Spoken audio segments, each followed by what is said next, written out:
Assalamualaikum warahmatullahi wabarakatuh. Salam bahagia selalu buat sahabat channel Misteri Goib. Mari kita simak dan mulai ceritanya.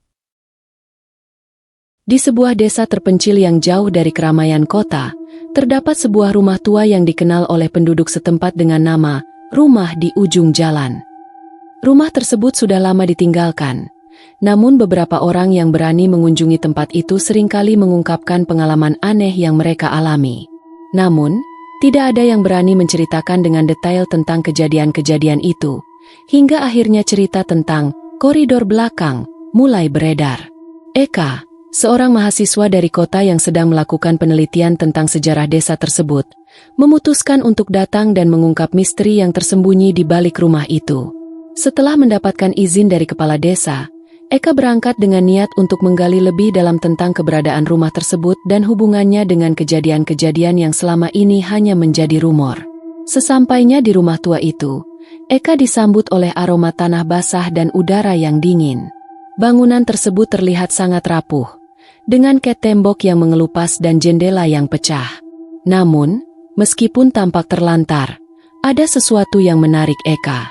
Keinginan untuk mengetahui lebih jauh tentang rumah itu semakin kuat, terlebih ketika ia mendengar bahwa banyak orang yang mengatakan bahwa ada hal yang tidak biasa di bagian belakang rumah tersebut, yang dikenal dengan sebutan koridor belakang. Dari cerita-cerita yang Eka dengar, koridor itu memiliki daya tarik tersendiri. Beberapa orang yang pernah memasuki koridor itu melaporkan hal-hal aneh, seperti suara langkah kaki yang datang dari arah yang tidak diketahui, atau suara bisikan yang terdengar jelas meskipun tidak ada seorang pun di sana. Koridor itu dikatakan terhubung dengan ruang bawah tanah yang tidak pernah terlihat oleh orang luar. Namun, tidak ada yang pernah menjelaskan dengan pasti mengapa koridor tersebut begitu menakutkan dan apa yang sebenarnya tersembunyi di sana. Dengan penuh rasa ingin tahu, Eka melangkah masuk ke dalam rumah tua tersebut. Pintu depan yang berat dan berderit membuka dengan suara yang mengganggu ketenangan suasana. Di dalam, ruangan-ruangan yang tampak kosong dan berdebu menyambutnya. Namun, sesuatu yang aneh langsung menyentuh perasaannya. Di ujung ruangan terdapat sebuah pintu yang lebih kecil, terletak di dekat tangga menuju lantai 2. Pintu itu tampak usang, dan seolah-olah ada sesuatu yang mendorong Eka untuk membuka dan melangkah lebih jauh. Dia berjalan perlahan, merasakan hawa dingin yang semakin terasa kuat, hingga akhirnya sampai di depan pintu tersebut. Tiba-tiba, langkahnya terhenti, seperti ada kekuatan yang menahannya, membuatnya terdiam sejenak. Apa yang membuatnya terhenti di depan pintu itu? Sebuah suara, sangat pelan namun jelas terdengar, seperti bisikan yang berasal dari belakang pintu. "Jangan masuk," suara itu berkata. Namun, karena rasa penasarannya yang begitu besar, Eka memutuskan untuk tidak menghiraukan peringatan tersebut. Dengan tangan yang sedikit gemetar, dia memutar kenop pintu dan membukanya. Apa yang akan ia temui di dalam? Pintu itu terbuka perlahan, mengeluarkan suara berderit yang mengganggu ketenangan di sekitarnya. Di balik pintu, tersembunyi sebuah koridor sempit yang tampak lebih gelap daripada bagian rumah lainnya. Lampu-lampu yang terpasang di sepanjang dinding koridor itu sudah lama padam, hanya menyisakan kegelapan pekat. Namun, ada sesuatu yang aneh. Di ujung koridor, sedikit cahaya remang-remang seolah-olah memanggil-manggil untuk didekati. Eka merasa ragu sejenak. Suasana yang mencekam dan suara-suara aneh yang terdengar di sekitarnya mulai mengisi kepalanya, membuatnya merasa terombang-ambing antara rasa takut dan rasa ingin tahu. Dia menatap ke belakang, memastikan bahwa pintu utama masih terbuka, memberi jalan keluar jika situasi semakin buruk. Namun, dorongan untuk mengungkapkan misteri koridor ini terlalu kuat. Dia pun melangkah masuk. Setiap langkahnya terasa semakin berat. Udara di dalam koridor terasa dingin, dan kegelapan itu seperti menelan setiap gerakannya. Tak ada suara lain selain derap langkah kaki Eka yang bergaung di antara dinding-dinding yang tampak kusam dan berlumut. Semakin ia melangkah lebih dalam, semakin ia merasa seperti sedang dikelilingi oleh sesuatu yang tidak tampak. Bisikan yang tadi terdengar di luar pintu kini terhenti, namun sebuah sensasi tidak nyaman terus menggelayuti dirinya. Ketika Eka mencapai ujung koridor, ia terhenti. Di sana, di hadapannya, terhampar sebuah pintu kayu yang lebih besar, yang terlihat lebih kokoh dan kuno dibandingkan pintu-pintu lainnya di rumah itu. Pintu itu terbuat dari kayu tua yang tampaknya sudah berusia ratusan tahun, dengan ukiran-ukiran rumit di sepanjang sisi-sisinya. Tetapi, yang paling menarik perhatian Eka adalah bau lembab yang tercium dari balik pintu itu, serta udara yang lebih dingin dari sebelumnya. Eka merasakan sesuatu yang tidak bisa ia jelaskan. Perasaan seperti ada yang mengawasi dirinya terus berkembang. Dada terasa sesak. Meskipun rasa takut mulai mencekam, dia tetap merasa perlu untuk membuka pintu itu. Tangan Eka yang mulai dingin meraih kenop pintu, perlahan memutarnya. Pintu itu sedikit bergerak, tetapi sepertinya ada hambatan di dalam. Ada suara gemeretak yang terdengar, seperti sesuatu yang terhalang. Namun setelah sedikit usaha, pintu itu pun terbuka. Di balik pintu, sebuah ruangan gelap terbentang. Namun, di dalam kegelapan itu, ada sesuatu yang mengejutkan Eka. Ada sebuah tangga spiral yang menurun ke bawah, menghilang ke dalam kegelapan total. Pijakan tangga itu tampak usang dan berdebu, dan di ujung tangga yang tidak terlihat, ada cahaya lemah yang bersinar, seolah-olah berasal dari ruang bawah tanah yang sangat dalam. Eka memutuskan untuk menuruni tangga itu, meskipun perasaan aneh semakin kuat. Setiap langkahnya menggetarkan dinding sekitar, dan hawa dingin semakin menyelimuti tubuhnya. Semakin ia turun, semakin jelas ia merasakan ada sesuatu yang tidak wajar. Suara-suara aneh mulai terdengar lagi, gemerisik, bisikan pelan, dan sesekali, suara langkah kaki yang mengikuti langkahnya. Dia mencoba untuk tidak panik dan tetap fokus. Namun saat ia mencapai bagian bawah tangga, sebuah ruangan besar terbuka di depannya. Di sana, cahaya yang menguar tampaknya berasal dari sumber yang tidak diketahui. Di sekeliling ruangan itu, terdapat berbagai barang tua dan berdebu, termasuk sebuah meja kayu besar yang dikelilingi oleh beberapa kursi usang. Namun, ada sesuatu yang lebih menarik perhatian Eka, sebuah lukisan besar yang tergantung di dinding. Lukisan itu menggambarkan pemandangan yang tidak pernah ia lihat sebelumnya. Sebuah koridor panjang yang tampaknya tak berujung, dengan sosok bayangan yang samar-samar berdiri di ujungnya. Eka merasa ada yang salah dengan lukisan itu. Sosok dalam lukisan itu terlihat seperti sedang menatapnya dengan tatapan kosong. Mata dari sosok tersebut seperti hidup, seolah mengawasi setiap gerakan Eka. Perasaan mencekam itu semakin menguat. Sebelum ia sempat mendekat lebih jauh ke lukisan, suara langkah kaki kembali terdengar. Langkah yang semakin mendekat dari belakangnya. Eka membeku di tempat. Suara langkah kaki itu semakin jelas, semakin dekat, seolah-olah ada seseorang yang berjalan tepat di belakangnya. Tetapi saat ia berbalik, tidak ada seorang pun di sana. Kegelapan ruang bawah tanah itu menyelimuti setiap inci, dan meskipun matanya sudah menyesuaikan diri dengan cahaya redup, ia tidak bisa melihat apapun yang bergerak. Hati Eka berdebar kencang. Suara langkah kaki itu terhenti seketika, dan ketenangan yang aneh menggantung di udara. Untuk beberapa detik, tidak ada yang bergerak. Keheningan itu seperti menekan dada Eka, membuatnya merasa seperti ada yang mengawasi setiap gerakan kecilnya. Namun, rasa penasaran yang membara lebih kuat dari ketakutannya. Ia memutuskan untuk melangkah maju, meskipun setiap langkahnya terasa semakin berat, seolah beban dunia berada di atas bahunya. Ia mendekati lukisan yang menggantung di dinding. Sosok dalam lukisan itu tampaknya semakin jelas, meskipun tetap samar. Tiba-tiba, mata sosok itu terasa seperti hidup, menatap langsung ke arah Eka. Rasa ngeri yang tiba-tiba melanda tubuhnya membuatnya terhuyung sejenak. Sepertinya, sosok itu benar-benar ada di ruangan itu, mengamati Eka dari kegelapan. Dengan perasaan tidak nyaman, Eka memutuskan untuk mengabaikan lukisan itu dan melangkah ke arah meja kayu besar yang berada di tengah ruangan. Di atas meja tersebut, terdapat sejumlah benda tua yang tertutup debu tebal. Sebuah buku tebal, beberapa gulungan kertas, dan beberapa benda yang tampaknya seperti artefak kuno. Ia merasa tertarik pada buku tersebut, yang tampak lebih menonjol dibandingkan benda lainnya. Eka membuka buku itu dengan hati-hati. Hal pertama yang ia lihat adalah sebuah tulisan dengan tinta hitam yang pudar, namun masih terbaca jelas. Kata-kata itu berbunyi, Koridor ini adalah batas antara dunia kita dan dunia yang tidak tampak. Jangan sekali-kali mencoba melangkah lebih jauh. Eka mengerutkan kening, mencoba memahami maksud dari tulisan itu. Namun sebelum ia bisa merenungkannya lebih jauh, suara langkah kaki itu kembali terdengar, lebih keras kali ini. Langkah itu tidak lagi terdengar samar, melainkan jelas dan semakin mendekat. Ada sesuatu yang bergerak di antara bayang-bayang, sesuatu yang tidak bisa ia lihat, namun sangat terasa. Suara itu berhenti tepat di belakangnya. Eka merasa tubuhnya beku, tak mampu bergerak.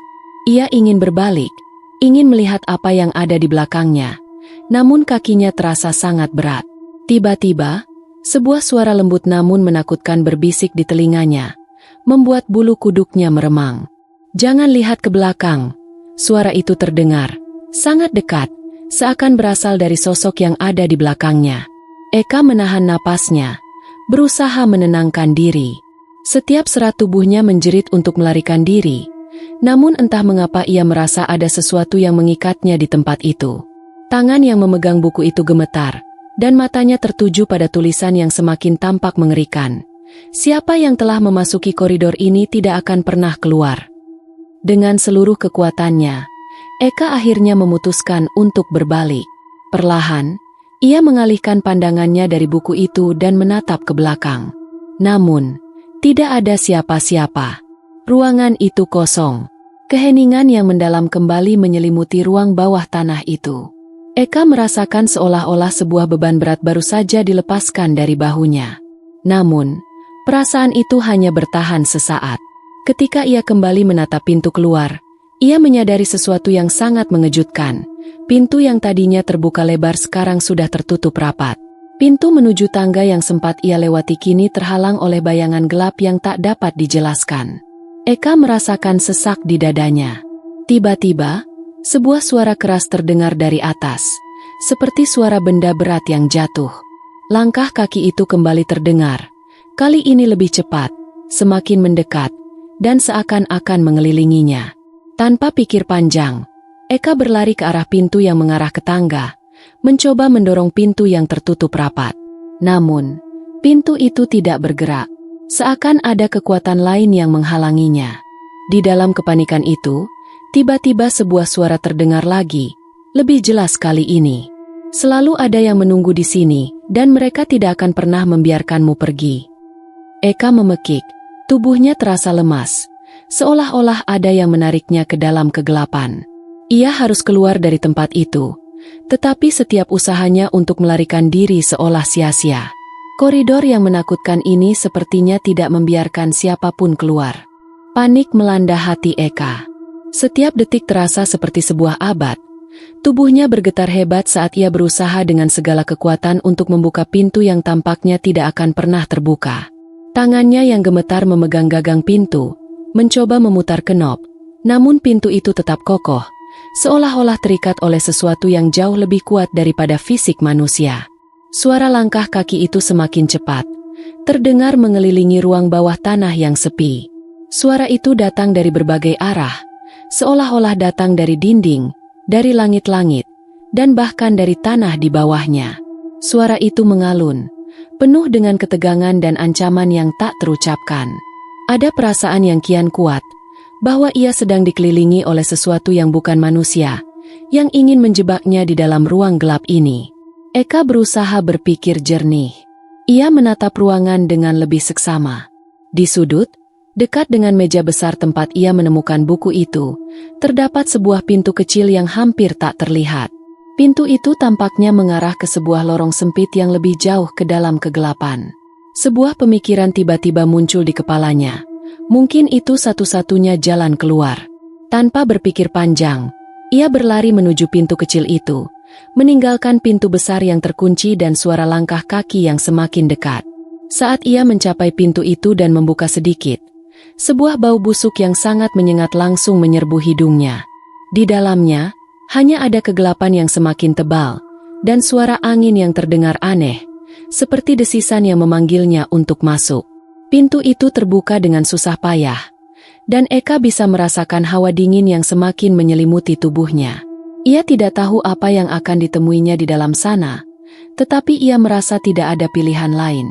Dengan langkah terburu-buru, Eka melangkah masuk. Begitu ia berada di dalam, pintu itu menutup dengan sendirinya, tanpa suara.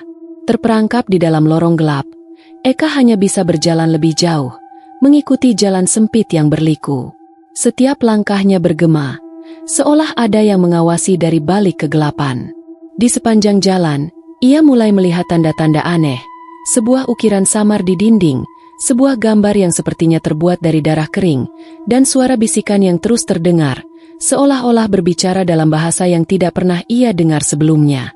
Panik kembali merayapi dirinya. Namun ia terus berjalan, mencoba menemukan jalan keluar dari lorong yang semakin mengerikan. Tiba-tiba, di depan mata Eka, sebuah cahaya muncul dari celah-celah dinding yang retak. Cahaya itu bersinar sangat terang, hampir seperti sebuah pintu menuju dunia lain. Tanpa berpikir panjang, Eka mendekati cahaya itu. Ketika ia sampai di sana, sebuah pemandangan yang tak terbayangkan terbentang di depan matanya.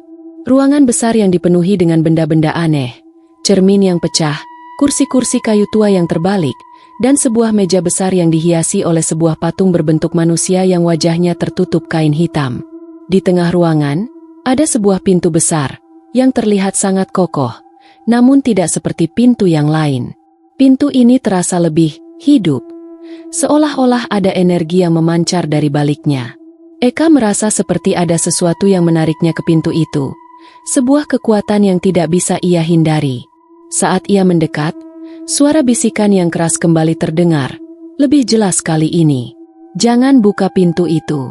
Jika kau membuka pintu itu, kau akan terperangkap selamanya." Suara itu memperingatkan dengan nada yang penuh ancaman. Namun, meskipun peringatan itu menggema dalam pikirannya, Eka merasakan dorongan yang lebih kuat untuk membuka pintu itu. Tangan yang gemetar meraih kenop pintu, dan dengan hati-hati, ia memutarnya. Begitu pintu terbuka, sebuah angin kencang menyambutnya, meniupkan debu-debu dan serpihan kaca ke sekelilingnya. Di balik pintu itu, terdapat sebuah ruangan gelap yang sangat luas, lebih besar dari ruang bawah tanah yang ia masuki sebelumnya. Di tengah ruangan, ada sebuah meja besar yang dipenuhi dengan tumpukan buku-buku kuno dan gambar-gambar yang sangat aneh. Namun, yang paling mencolok adalah sebuah lingkaran besar yang tergambar di lantai. Lingkaran itu tampak seperti simbol kuno, dikelilingi oleh tulisan-tulisan dalam bahasa yang tak dimengerti.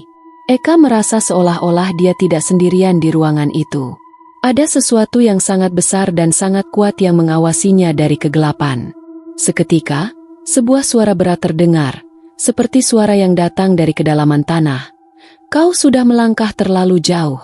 Kini, tidak ada jalan kembali." Ketika ia mencoba untuk mundur, ruangan itu mulai berputar, dan cahaya yang menyilaukan menyelimuti tubuhnya. Tubuhnya terasa sangat berat, dan ia merasa kehilangan kendali atas dirinya sendiri. Semua yang ada di sekitarnya mulai mengabur, hingga akhirnya ia merasa terjatuh, seolah ditelan oleh kegelapan yang tidak pernah berujung. Akhirnya, Eka menyadari bahwa ia telah terjebak di dalam koridor belakang, sebuah tempat yang tidak hanya terhubung dengan dunia ini, tetapi juga dengan dimensi lain yang gelap dan penuh dengan misteri tak terpecahkan. Sebuah tempat di mana mereka yang memasuki akan kehilangan diri mereka, menjadi bagian dari sesuatu yang lebih besar, sesuatu yang tidak bisa dijelaskan oleh waktu atau logika. Dan kini, Eka menjadi bagian dari legenda yang beredar di desa itu, sebuah peringatan bagi siapapun yang berani mencari tahu tentang koridor belakang.